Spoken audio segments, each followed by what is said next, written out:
প্রতিদিনের মতো রাতে খাবার খেয়ে ঘুমিয়ে পড়েন আনোয়ার হোসেন। পাশেই ছিলেন 5 মাসের অন্তঃসত্ত্বা স্ত্রী মাইমুনা আক্তার। কে জানতো এটাই তাদের এই ধরনীতে শেষ ঘুম। আর ভূমিষ্ঠ হওয়ার আগেই মায়ের গর্ভ থেকে বিদায় নেন আগামী দিনের ভবিষ্যৎ। পারিবারিকভাবে 9 মাস আগে স্থানীয় মসজিদের মুয়াজ্জিন আনোয়ার হোসেনের সঙ্গে মাইমুনার বিয়ে হয়। রাতে যখন বৃষ্টি শুরু হয় তখন ঘুম থেকে জেগে সবকিছু পর্যবেক্ষণ করে আবার ঘুমাতে যান আনোয়ার।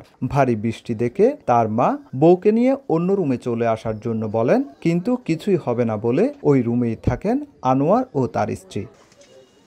ফায়ার সার্ভিস জানায়, রাতভরের বৃষ্টিতে পৌরসভার 9 নম্বর ওয়ার্ডের বাদশাগুনা এলাকায় শুক্রবার ভোরে পাহাড় ধসে ঘরের উপর পড়ে। ওই ঘরেই ছিলেন আনোয়ার ও মাইমুনা দম্পতি। স্বামী স্ত্রী মাটির নিচে চাপা পড়লে বাড়ির অন্য সদস্যদের চিৎকারে স্থানীয়রা তাদের উদ্ধার করে হাসপাতালে নিলে মৃত ঘোষণা করেন চিকিৎসক। নগদের কাছে সব গ্রাহকই প্রিয়, তাই তো সারা দেশে ক্যাশ আউট চার্জ সবচেয়ে কম।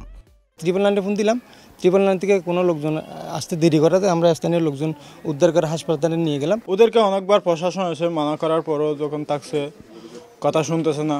ঘটনাস্থলের পাশেই কাটা হয় পাহাড়। আর এসব কাটা পাহাড় আড়াল করতে টিনের বেড়া আর ত্রিপল দিয়ে ঢেকে রাখা হয়। তবে পাহাড় কাটার বিষয়টি অস্বীকার করেন জড়িতরা।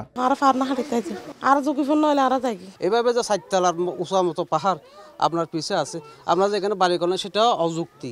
বর্ষা মৌসুম এলে এসব ঝুঁকিপূর্ণ স্থানে বসবাসকারীদের সরে যেতে মাইকিং করা হলেও তা মানেন না এলাকাবাসী। দাবি জনপ্রতিনিধির। বারে বারেই জনগণকে সতর্ক করি, ভারী বর্ষণ হলে তারা যাতে নিরাপদ স্থানে চলে আসার জন্য। মানুষ কিন্তু কর্ণপাত করে না, তারই প্রতিফলন ঘটেছে আজকে। বুধবার কক্সবাজারের উখিয়া ক্যাম্পে পাহাড় ধসে 2 জন স্থানীয় বাসিন্দা সহ 10 জন নিহত হন। সুজাউদ্দিন রুবেল, সময় সংবাদ, কক্সবাজার।